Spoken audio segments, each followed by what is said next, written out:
안녕하세요. 제가 어릴 때 우리 부모님은 항상 화목한 가정이었습니다. 저는 집안의 외동아들로 태어나 나름대로 똘똘하다는 이야기를 많이 들어서 초등학교 때는 학생회장을, 중학교 때는 전교 1등까지 하며 집안의 기대와 사랑을 독차지했습니다. 하지만 그러한 행복도 잠시였을까요? 학원을 마치고 아버지를 만나 집에 돌아오던 도중 술에 취한 운전자가 차를 몰고 저를 향해 돌진하였는데 저는 굳어버리고 말았고 아버지가 저를 밀쳐내다가 발을 다쳐서 제대로 못쓰게 되셨습니다. 저희 아버지 취미가 절인 3종 경기였습니다.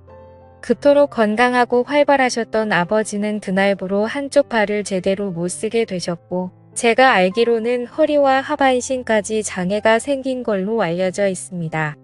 거기다 엎친 데 덮친 격으로 사고를 낸 운전자가 홀로 사는 가난한 사람이다 보니 아버지 사고에 대한 보상금을 전혀 받을 수 없었고 운전자는 그대로 감옥에 들어갔습니다. 그렇게 집안의 가장이던 아버지가 일을 못하기 시작하자 집은 점점 빚의 수령에 빠져들었고 아버지는 그런 와중에도 어쩔 수 없이 뭐라도 하겠다며 일을 하러 다니셨습니다. 장애인이 되고 나서 다니던 회사를 그만두고 아버지는 수액을 맞아가면서 일하시던 아버지를 보고 엄마의 히스테리가 점점 심해지더니 결국 엄마도 쪼들려가는 가정 사정 때문에 밖으로 나가 돈을 벌기 시작했습니다.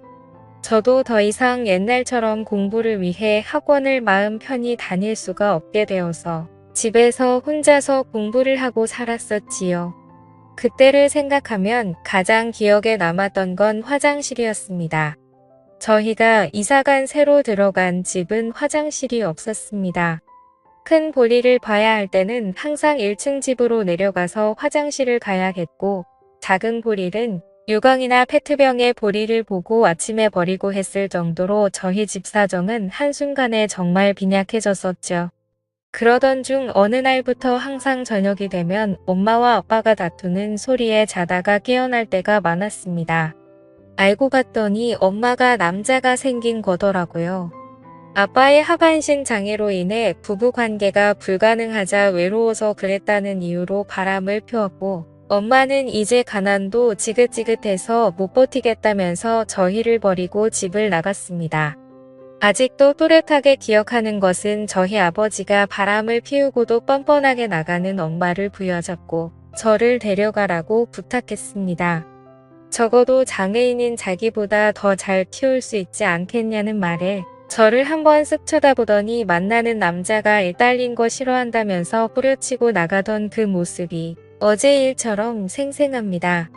아빠는 울면서 저에게 말했습니다. 아들아, 이 모든 일이 이 아빠가 부족해서 생긴 일이라고요. 저도 정말 너무 힘들었습니다. 아버지 사고 난 날 제가 바보처럼 가만히 서 있지만 않았더라면 이런 일이 애초에 생기지 않았을 텐데라는 생각이 들었죠. 저 때문에 이 화목했던 가정이 모두 파괴되고 엄마마저 저를 버리게 만든 거라는 자책감에 빠졌었죠. 아버지는 그럼에도 불구하고 자포자기하지 않으시고 항상 저에게 좋은 말만을 하셨습니다. 누군가를 미워할 시간에 자기 자신을 탓하고 그걸로 발전해야 한다고. 남을 탓하고 제자리에 머물러 있으면 절대 사람이 발전할 수 없다던 아버지. 저보다 더 인생이 고달프시고 아버지를 보며 정말 독하게 공부를 했습니다. 학생의 신분이니 공부만큼 할 수 있는 게 없었습니다. 아버지가 어렵게 벌어오신 돈으로 저는 코피를 줄곧 흘리면서 죽을 힘을 다해 공부를 하고 쉬고 싶고 놀고 싶을 때마다 항상 아버지와 저를 벌레처럼 쳐다보며 떠나던 엄마의 눈빛을 떠올렸습니다. 그렇게 고등학교에서도 최상위 성적을 유지한 저는 수능 시험에서도 높은 점수를 받아 서울 최상위 대학교에 진학하게 되었습니다. 그때부터라도 아버지께 폐를 끼치고 싶지 않았기에 저는 과외를 하며 제 학비와 생활비를 충당했습니다. 군대는 생계 곤란 사유로 면제를 받게 되었고 그렇게 학교를 남들보다 일찍 졸업하여 기업에 입사하게 되었습니다. 제가 대학을 졸업하고 기업에 입사하던 날 저희 아버지는 이제 자기는 죽어도 여한이 없다며 펑펑 우시던 아버지를 제가 끌어안고는 무슨 말씀하시냐고, 그동안 아버지가 이 아들을 책임지고 이만큼 잘 키워주셨으니 이제 제가 아버지를 책임질 때라고 말씀드렸죠. 그때도 제 스스로 대학을 졸업하고 취직할 때까지 연애는 안 하겠다고 마음 먹었던지라 그 결심을 지켰습니다. 그렇게 기업에 입사 이후 저도 이제는 여자들에게 관심을 가지게 되었고, 아버지도 이제 대기업에도 취직하고 했으니 여자들도 좀 만나고 결혼도 해서 손자라도 안겨달라며 웃으면서 말하시더군요. 그때부터는 저도 삶의 여유를 가지고 일을 하며 누군가를 만나기 시작했습니다. 정말 공부에 집중할 때도 제가 원하지 않아도 여성들이 다가와 호감을 표현했습니다. 제 입으로 말하기 쑥스럽지만 나름 인기가 있었던 것 같네요. 아무튼 이런 영향 때문인지 취직하고 나서 만났던 여자들은 저를 사랑한다 했지만 제 아버지의 존재를 알게 되면 거리를 두게 되고, 그러다 몇 번의 헤어짐으로 이어지게 되자 아버지는 혼자서 자책을 하시며 저에게 자신 혼자 살아가면 된다며 우리 아들 앞길 막을 생각이 없다고 제발 이제 독립하라고 하더군요. 제가 사람인 이상 어떻게 그럴 수가 있겠습니까? 그렇게 시간은 금방 흘러 제 나이가 30이 넘어갈 무렵 나름대로 회사에서 인정도 받고 돈도 모으게 되어서 20평대의 아파트에 들어가게 되었고, 생활이 안정이 좀 될 무렵 지금의 아내를 만나게 되었습니다. 아내는 회사 동료의 소개로 만나게 된 여자였습니다. 그저 그런 지방대학 출신인데 집에는 돈이 좀 있는 여자였죠. 저를 처음 만나던 날 캐딜락 차를 몰고 나온 게 아직도 기억이 나네요. 하는 일도 없지만 차는 외제차 비싼 차를 몰 정도로 부를 과시하던 그녀. 첫눈에 제가 자기 이상형이라며 만난 지 일주일 만에 적극적인 그녀의 대시에 사귀게 되었고, 한 달째가 되어서는 결혼 이야기를 하더군요. 막 자기한테 장가오라면서 농담과 진담을 섞어서 했습니다. 제가 걸렸던 건 아내의 씀씀이었습니다. 있는 집 외동딸이라 그런지 제 기준에는 돈을 너무 함부로 쓰는 성향이 강했거든요. 그러면서 저에게 더욱 적극적으로 다가오는 그녀에게 저도 넘어가게 되었습니다. 아내 집에 처음으로 인사드리러 간 날 장모가 저를 곱지 않은 눈으로 쳐다보더군요. 자기 집이 어떤 집인데 하면서요. 하지만 아내가 외동딸이라 그런 건지 장인이든 장모든 꼼짝을 못하는 듯 했습니다.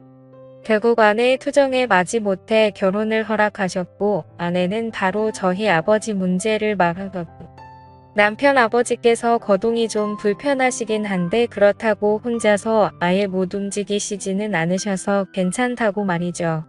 그때 당시에는 처가에서 별로 신경을 안 쓰시는 건지 별 다른 말이 없으셨고, 장인어른은 신혼집도 마련해주고 아버지의 일자리도 마련해드리겠다고 했습니다. 이후 아버지께도 조심스럽게 이야기를 드리니 이제 성인 아들이랑 사는 거 지겨웠다며 제발 나가라고 하시던 아버지.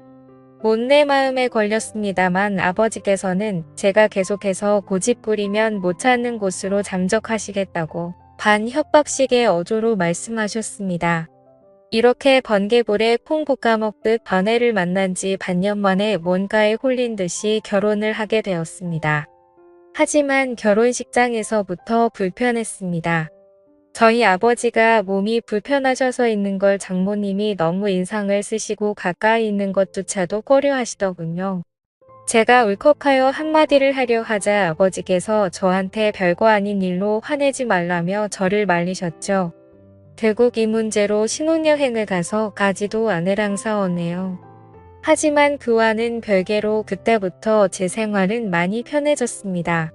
아내 명의로 된 아파트와 차를 타고 출퇴근하고 결혼한 지 얼마 되지 않아 아이도 생겼고 아내는 저라면 뭐든지 다 해주려고 했었습니다.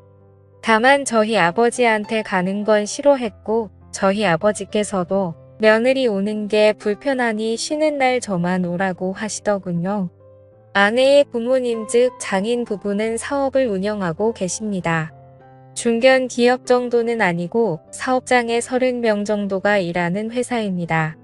저희 아버지를 장애인 특채로 뽑아서 일을 맡기셨다고 아버지께서도 일도 편하고 사돈네가 많이 챙겨주신다네요. 그런 생활이 익숙해갈 무렵 제 아내는 점점 변해가더군요. 조그마한 일에도 화를 내고 제가 다툼이 싫어 대화를 피하고 조심하기 시작하니 그때부터 트집을 잡아 성질을 내더군요.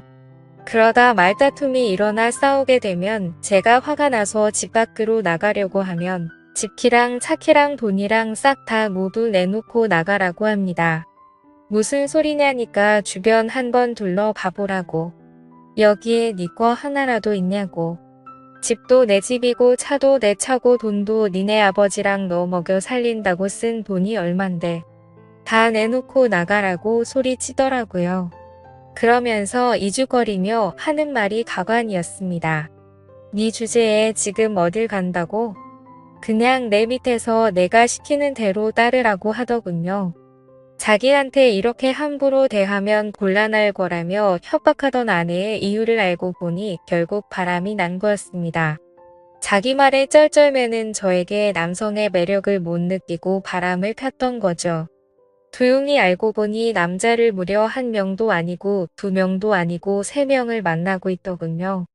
그 사실을 알게 되고 나서 아내에게는 아무것도 모르는 척 행동하면서 이혼을 결심했고 장인 회사에 찾아갔다가 저는 더욱 충격적인 장면을 목격하고 말았습니다. 장모가 저희 아버지에게 소리를 지르는 것도 모자라 뺨을 때리는 것이었어요. 그러면서 일을 이따위로밖에 못하냐며 머리 검은 짐승을 기어코 거두었더니 역시나 어쩌고 저쩌고 하더군요. 그 자리에서 제가 너무 화가 나 바로 달려가서 장모의 손을 잡고 밀쳤더니 땅바닥에 넘어져 엉덩이 뼈에 금이 갔다고 하더라고요. 그런 장모를 내팽겨치고 아버지를 모시고 데리고 나와 어떻게 된 일이냐며 물었더니 자신이 잘못한 일이라며 말을 아끼던 아버지. 그 뒤에 회사 직원들에게 물어보고 알아보니 장모는 저희 아버지가 밤늦도록 일을 해도 장애인이라고 무시하고 멸시하다가 급기야 손찌검까지 그랬다네요. 저는 아버지를 보며 울면서 왜 여태껏 저한테 말하지 않으셨냐고 했더니 자기로 인해 제 인생이 더 나빠지는 걸 원치 않으셨답니다. 그 말씀을 하시던 아버지 말에 저는 정말 너무나도 죄송스러웠습니다.